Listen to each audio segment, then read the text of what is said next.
So yan, good morning. Good morning, good morning, good morning guys. Ayan, welcome to my channel. For today's video guys, dahil maulan at hindi tayo nakapunta kay Kuya Bal sa lighthouse. So nandito ako ngayon sa bahay sa Kubo. At ngayong umaga guys ay uumpisahan na natin ang ating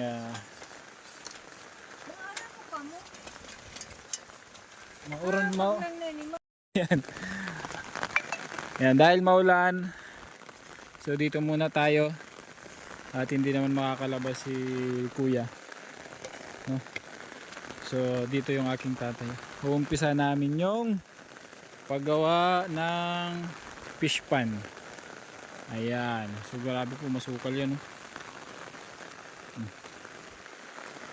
Tatabasan muna. Ayan, didiretsyon. Ayan.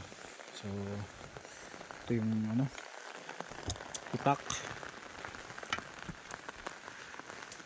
tsaka pala at itak.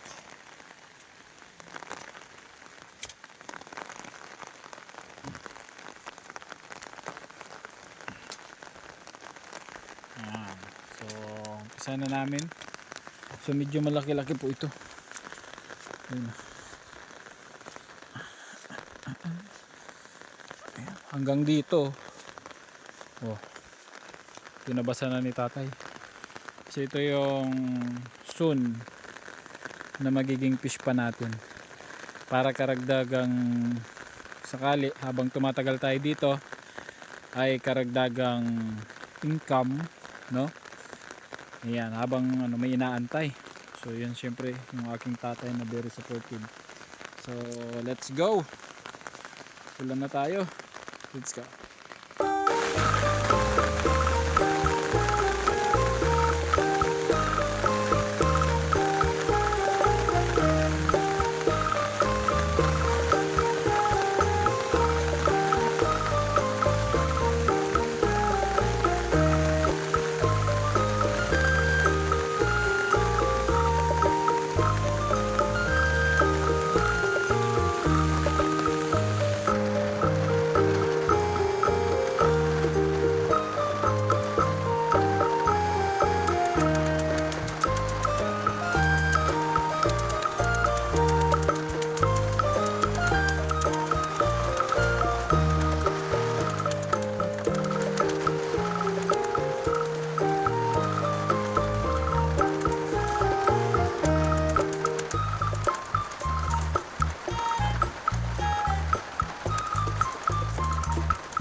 Ayan, so yan po. At magandang araw po sa inyong lahat. At muli po ang inyong lingkod, Cruz 4 TV. At ngayong araw po for today's video. Ika nga. For today's video po ay dito po ako ngayon sa bahay, sa munting kubo natin. At hindi po ako nakapunta ng lighthouse. Absent muna si Cruz dahil maulan. So nakapayong po ako at baka mabasa yung aking cellphone. So for today's video guys ay habang umuulan at press kung may gagawin sa labas. Ayan. So inumpisahan ko na yung aking munting fish pond. So ayan guys. So kita nyo sa likod ko, kasama ko yung aking pamangkin. So kanina si tatay nag-umpisa. And then so ngayon po ay paunti-unti ay yung paghuhukay ng gagawing fish pond. So tinatanggal namin yung mga damo then para lumalim, no?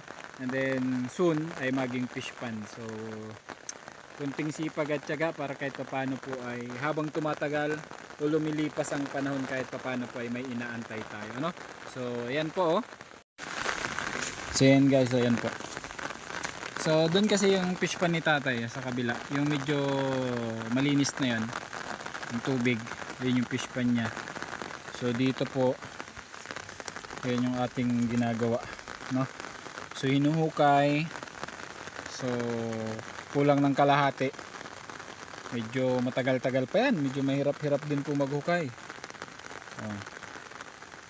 So yan po, so nilalaliman, ginagawa ng pilapil, ayan, para lumalim.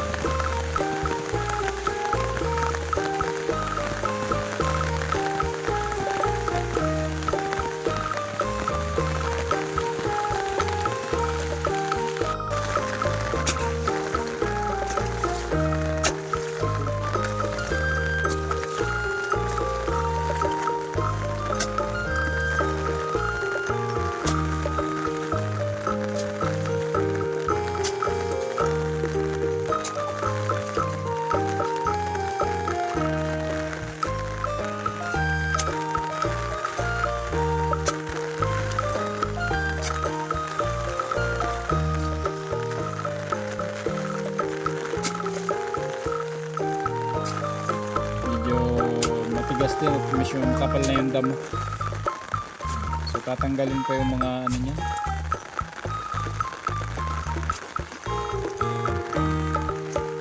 So dito yan nilalagay, oh, para maharangan.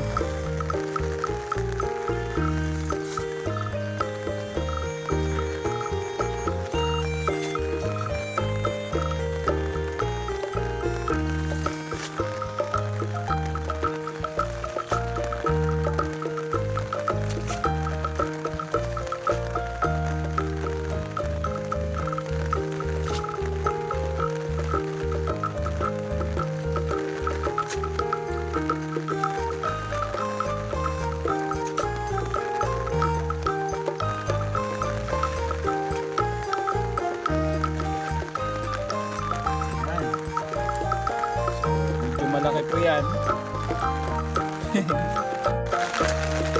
So hanggang dito po yan yung gagawin natin fish pond. So ito na yung magiging tilapia niya sa kabilang side.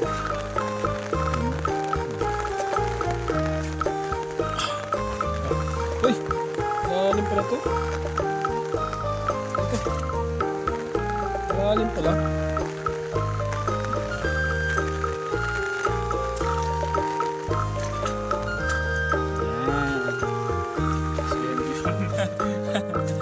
Medyo hindi po matatapos ito ngayon. Ilang araw pa po ito. Siyempre pipinish pa yan. What? So medyo may kalakihan din. Ang ganda niya.